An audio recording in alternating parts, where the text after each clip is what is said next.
Ginette, spectatrice de la chaîne depuis le Québec, a récemment été touchée par un deuil malheureux. Elle a perdu son petit-fils de 21 ans d'un cancer fulgurant. À cette occasion, elle se pose des questions au sujet de l'idée de réincarnation. On peut la comprendre et ça peut toucher et intéresser des tas de gens, même des gens qui ne sont pas touchés directement par un deuil et qui se posent eux aussi la question d'une possible survivance de l'âme après la mort et peut-être d'un retour dans un autre corps à une autre époque. Alors, je vais commencer peut-être sur ce sujet de la réincarnation par poser tout simplement la question au pendule.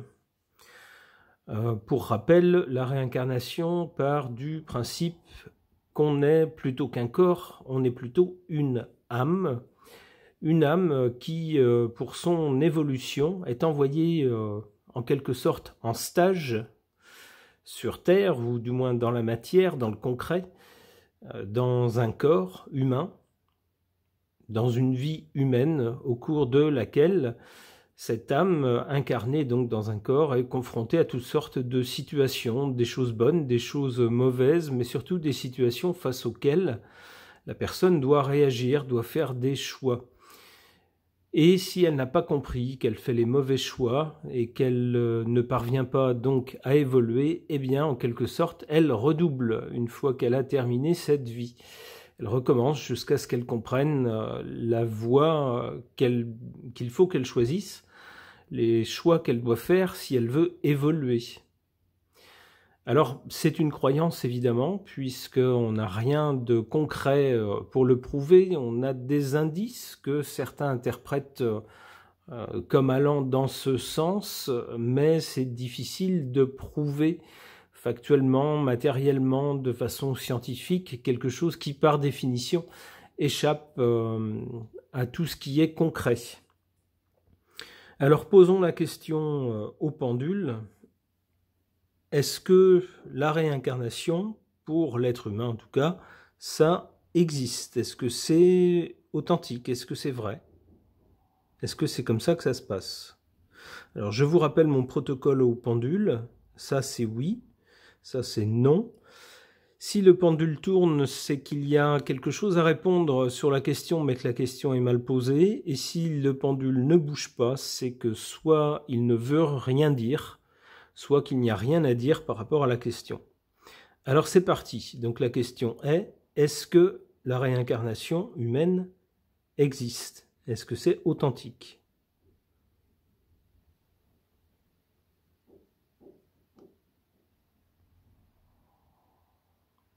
Ah ben c'est un oui tout de suite. Bon, ok. Alors, sur ce sujet de la réincarnation, interrogeons le tarot de Marseille. Alors, je ne sais pas trop où je vais avec ce sujet qui est assez différent de certains sujets concrets qui peuvent affecter la vie de tous les jours, comme des sujets politiques ou des sujets concernant des personnalités. Là, on est dans quelque chose de plus conceptuel. Donc, je ne sais pas du tout où les cartes vont m'emmener. Allez, c'est parti.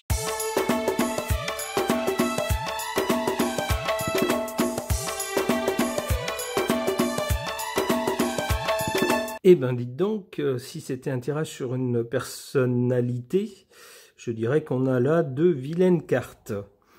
Là, le contexte est différent et ça prend un sens différent. Alors, on a ici en première carte, cette carte sans nom, cet arcane sans nom, qui nous dit tout, nous dit presque son nom. On nous parle bien ici de mort, on y voit un squelette, on y voit des gens qui de toute évidence ne sont plus vivants puisqu'on voit des têtes à terre, des membres ailleurs. Il s'agit bien de la mort.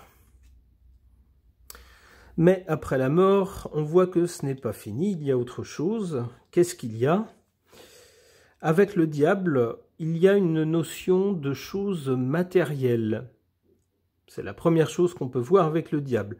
On voit un attachement au matériel. On voit aussi un attachement à, on pourrait dire, quelque chose d'autre. On voit des petits personnages ici qui ont l'air innocents. Alors ça pourrait être nous, les êtres humains sur Terre. Et puis on voit quelque chose de plus grand qui, comment dire, j'allais dire dont ils dépendent, auxquels ils sont liés. Alors on pourrait y voir ici l'âme, par exemple, et puis ici les petits personnages, nous, sur Terre. Et on voit de cette façon-là qu'il y a bien un lien entre les deux. On voit bien ici d'ailleurs deux personnages, ça pourrait signifier le passage d'une vie à l'autre, avec entre les deux l'âme. L'âme avec ce potentiel d'être bon ou mauvais.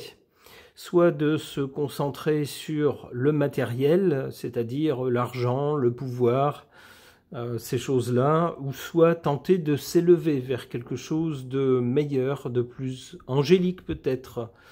En tout cas, quelque chose qui élève la qualité d'âme. C'est ce que je verrai en tout cas dans cette carte. Pour moi, j'y verrai tout à fait ici une première vie, ici une autre vie. On voit que les deux vies sont liées à ce socle sur lequel il y a ce potentiel de bon mais aussi de mauvais. On peut penser à certains grands personnages de l'histoire, alors grands, mais malheureusement grands. On peut penser à de grands criminels, par exemple, qui ont marqué l'histoire. Eh bien, ce sont des gens qui se sont incarnés, si on suit cette logique, mais qui se sont incarnés pour le pire.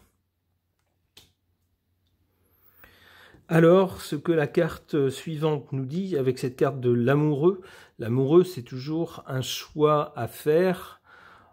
On a des choix à faire, on hésite, c'est un dilemme, on essaye de peser le pour et le contre, on ne sait pas trop ce qui est le meilleur, mais il faut choisir une option. On est devant un choix, il faut faire un choix. C'est tout l'enjeu de, si on suit cette logique, c'est tout l'enjeu de notre vie sur Terre. Face à quelqu'un qui est démuni, qui est sans abri par exemple, est-ce qu'on va l'aider ou pas? Face à un voisin qui vient nous demander, qui vient nous dire j'ai plus de sucre, est-ce que vous pourriez m'en prêter, me passer du sucre, si vous en avez, je vous le rendrai dès que j'aurai la possibilité. On a le choix de dire oui, il n'y a pas de souci, je vais regarder si j'en ai, je vous en passe, ou alors de lui claquer la porte au nez en disant faites comme tout le monde, allez en acheter. Ça peut être ça aussi. Donc une carte ici de choix. C'est la carte en fait qui suit. On voit ici d'une incarnation à l'autre. C'est presque un cycle qui est fait. On meurt, on termine donc une première vie. On dépend d'une âme pour se réincarner.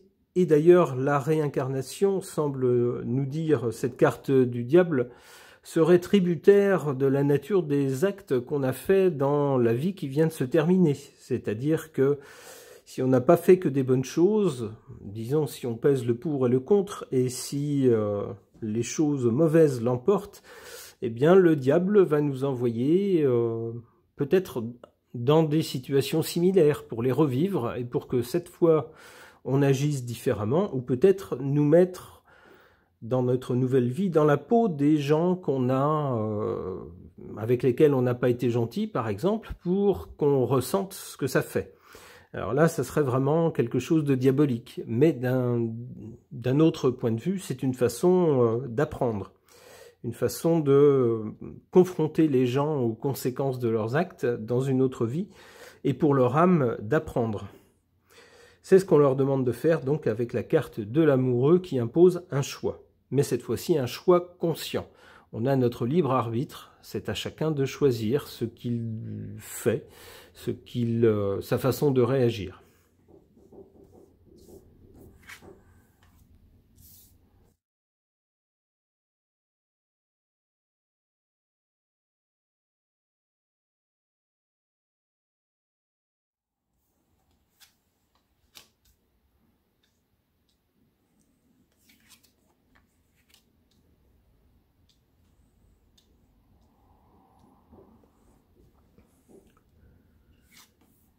Alors, en carte défavorable, on a cette carte de la justice qui tendrait à nous dire que parfois on peut avoir l'impression, sans doute, dans une vie, que des choses qui nous arrivent sont injustes, puisque la carte est en position négative, défavorable. Donc c'est un peu le contraire, si vous voulez, de la justice. Cette impression d'injustice. Pourquoi est-ce que ça m'arrive à moi? Pourquoi est-ce que ça arrive à telle personne? C'est pas juste. Ben oui, mais c'est justifié par cette loi, on pourrait dire, du karma, de la réincarnation. Cette idée de faire pour une vie comme un stage sur Terre pour expérimenter des choses différentes. Ça peut être des choses positives, comme un coup de chance, comme une période de bonheur, comme une réussite dans tel ou tel domaine.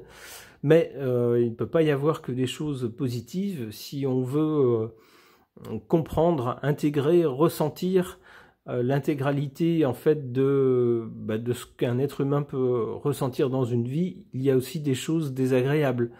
La maladie, par exemple, ça peut être aussi le handicap, ça peut être aussi un échec, ça peut être aussi des choses plus sombres, du banditisme, des choses comme ça. La trahison, vous voyez, c'est ce genre de choses pour lesquelles on se dit j'ai vraiment pas de peau dans la vie, j'ai vraiment pas de chance, pourquoi ça tombe sur moi, c'est injuste. Eh bien, c'est des choses, semble nous dire cette carte dans le contexte de ce tirage, ce sont des choses effectivement qui paraissent injustes dans la vie, mais qui sont là pour nous apprendre des choses, d'abord pour nous faire expérimenter une situation, et pour nous y faire réfléchir, parce qu'il y a quelque chose sans doute à comprendre. En carte positive, la papesse qui est une preuve d'intelligence, je dirais presque analytique, c'est-à-dire que on a l'émotion toujours, bien sûr, lorsqu'on est un être humain et qu'on est touché par ce qui y arrive, mais au-delà de l'émotion, il y a, comme le disait déjà ou comme le suggérait cette carte de la justice, des choses à comprendre. Comprendre qu'une vie, c'est relatif. Comprendre que peut-être au bout du compte, lorsqu'on est content, par exemple, d'avoir réussi matériellement sa vie, mais que peut-être plus tard, alors on voit ça chez des vedettes, par exemple, ces vedettes qui ont le succès, l'argent, qui sont très connues, dont on parle partout, mais qui s'aperçoivent au bout d'une vie, par exemple, qu'elles ont complètement raté leur vie personnelle. Eh bien, il y a des choses à comprendre. Est-ce que le plus important, c'est vraiment d'amasser des montagnes d'argent? Alors, c'est vrai que sans argent, c'est compliqué de vivre une vie correcte, mais au-delà d'un certain point, est-ce que c'est vraiment le plus important? Alors, je ne juge pas, bien sûr, hein, chacun mène sa vie comme il l'entend, mais la papesse suggère justement une réflexion d'une vie à l'autre. L'âme doit réfléchir lorsque, sans doute, elle termine une vie, qu'elle se trouve, on pourrait dire, en transit vers une nouvelle vie, vers une autre vie où elle va expérimenter autre chose. C'est peut-être le moment pour l'âme, ici, de réfléchir justement à la somme d'expériences qu'elle a accumulées dans la vie qui se termine et quelles leçons elle peut en retirer pour peut-être mieux se préparer à sa nouvelle vie, son nouveau stage sur Terre.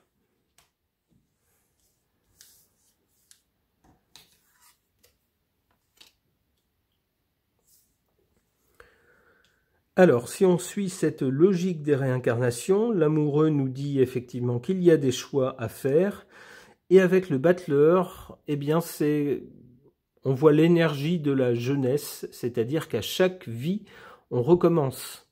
Même si l'âme subsiste et que sans doute quelque chose très loin dans l'inconscient ou dans l'intuition se réveille face à certaines situations, peut-être un écho de quelque chose qu'on a vécu dans une autre vie et qui nous a marqué, eh bien malgré tout, on pourrait dire que de façon générale, la mémoire est effacée et qu'on repart tout jeune, tout frais dans chaque vie. C'est ce que nous dit le battleur, plein d'énergie.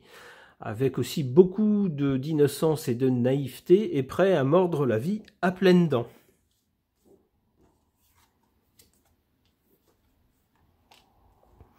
L'étoile tendra à nous dire qu'il y a qu'on n'est pas seul en fait dans ce fil d'incarnation d'une vie à l'autre. On n'est pas laissé à nous-mêmes. L'étoile suggère une protection, c'est-à-dire que si on s'efforce, j'allais dire, de faire les bons choix. Alors qu'est-ce qui est bon, qu'est-ce qui est mauvais, je ne sais pas, mais d'agir en fonction de sa conscience, de ce qui pour soi-même semble juste, semble bon. Il semble que dans ces cas-là, une bonne étoile pourra veiller sur nous.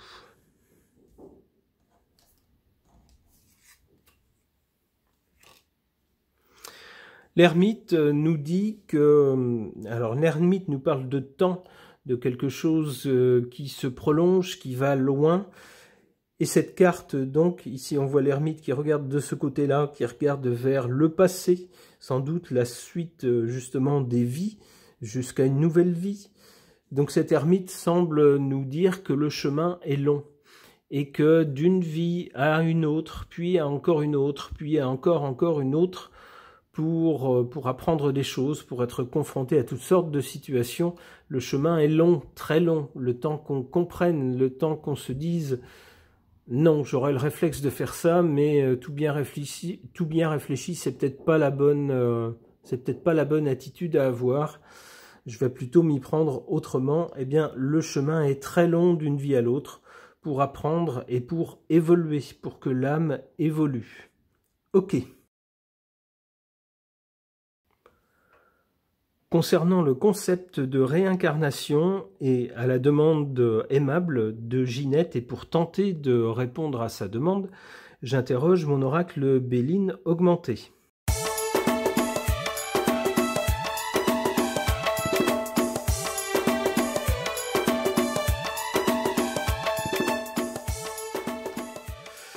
Une suite de cartes assez lourde, assez chargée, concernant ce thème de la réincarnation. Ça commence très fort avec la carte de la destinée. Ça semble nous dire que c'est notre destin à tous d'être réincarnés, c'est-à-dire que lorsque notre vie actuelle se terminera, il y aura un moment d'entre-deux, si j'ose dire, avant de revenir sur Terre, de renaître sur Terre pour une autre vie, au cours de laquelle nous serons confrontés à toutes sortes de choses, toutes sortes de situations, toutes sortes de gens, face auxquels il faudra faire des choix. Nous aurons le libre arbitre de nos choix. Et ça déterminera, ces choix détermineront l'évolution de notre âme pendant ce nouveau passage sur Terre. On a cette carte de la peur. Alors, l'idée de réincarnation, justement, peut faire peur. On peut se dire, mais finalement, c'est un système très fermé, où on est prisonnier d'un cycle, d'une part, et puis d'autre part, on peut l'interpréter dans le sens où, avec cette carte de la peur, on a toutes les chances dans soit notre vie actuelle, soit notre vie à venir, d'être confronté à des choses qui nous font peur, d'être confronté à nos peurs. Ça n'est jamais agréable, c'est des choses qu'on préfère éviter, mais il semble qu'à un moment ou à un autre, il faille se confronter à nos peurs.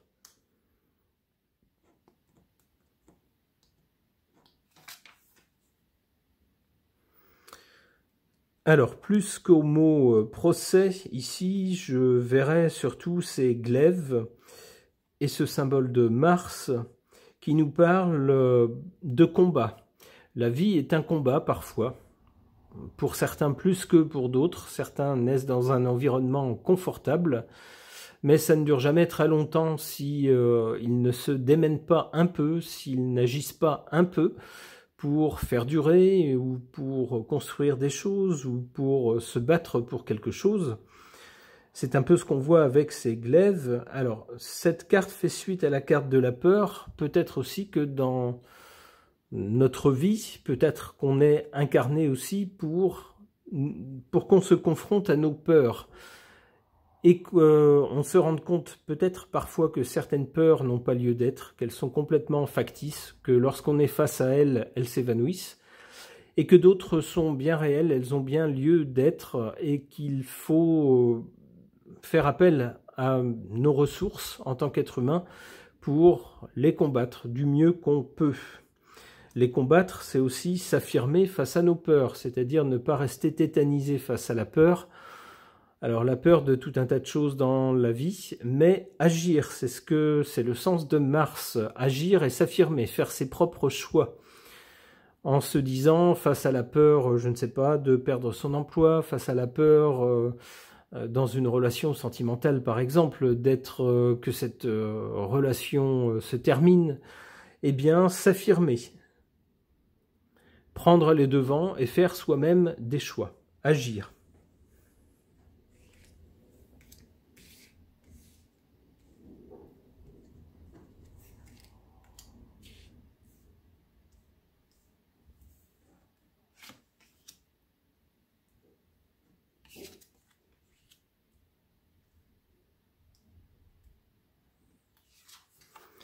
En position faible, ici, on a cette étoile de l'homme, qui nous parle donc de l'être humain en général. Ici, l'être humain est en position faible. L'être humain, l'homme, dans ce qu'il a de charnel. C'est comme ça que je le comprends. On voit ici un être humain sous les traits d'un masque égyptien, d'un magnifique masque égyptien doré d'ailleurs. Ce qui nous ramène au concret, au matériel. De l'or, c'est tout ce qu'il y a de plus concret, de plus matériel. C'est très joli, mais ce n'est que du matériel. Or, ici, il est question de l'âme. Ça tendra à nous dire que dans le cycle des réincarnations, le matériel et puis le côté physique, matériel de l'être humain, son corps physique, finalement, n'a pas tant d'importance que ça.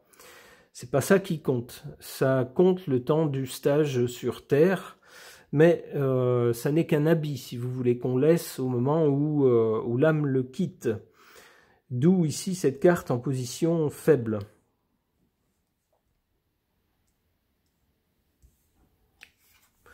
En position forte, l'atome, le cœur de la matière, le cœur de tout ce qui existe.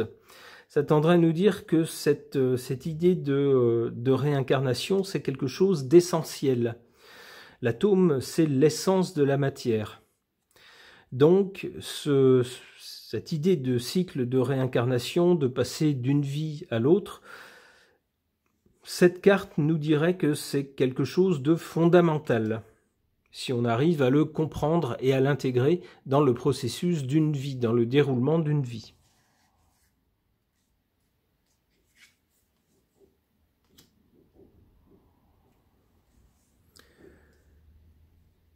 Alors, après la carte du procès, que plutôt, comme un procès, je voyais plutôt avec ces glaives et avec ce symbole de Mars comme la nécessité dans une vie de s'affirmer en faisant ses propres choix face aux gens et aux situations auxquelles on est confronté. Et c'est d'ailleurs ce qui détermine ensuite l'élévation ou l'abaissement de la qualité de l'âme. On voit ensuite cette carte de l'héritage. Eh bien, ma foi, c'est tout à fait cohérent. Suite au choix d'action qu'on aura eu au cours d'une vie, eh bien, on traînera cet héritage. On appelle ça le karma. C'est-à-dire que, eh bien, ça va soit alourdir notre âme si on a fait des choix malheureux ou des choix mauvais, des choix qui n'ont servi personne, ni nous ni les autres, ou à l'inverse, des choix qui vont alléger notre âme, qui vont élever notre âme, si on a eu des choix heureux, des choix qui ont permis à d'autres soit de vivre mieux, soit d'être plus heureux, ou même à nous-mêmes d'être plus heureux.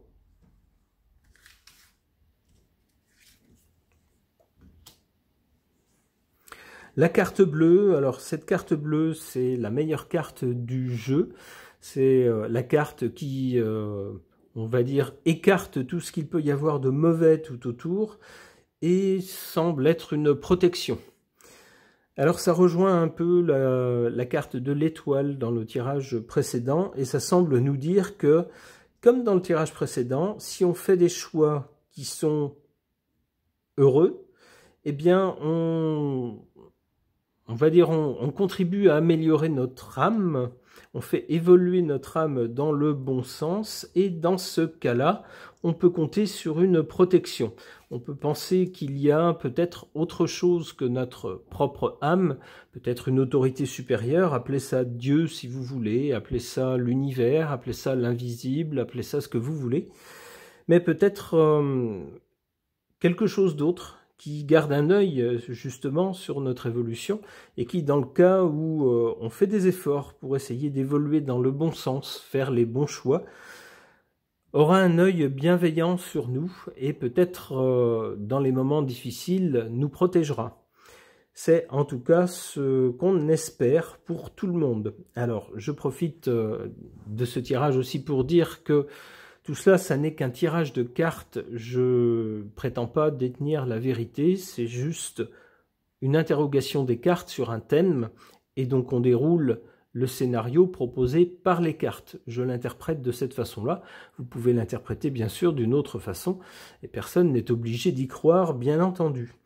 J'en profite également pour adresser à Ginette mes sincères condoléances, évidemment en ces circonstances dramatiques. Ce tirage de cartes est maintenant terminé, merci de l'avoir suivi.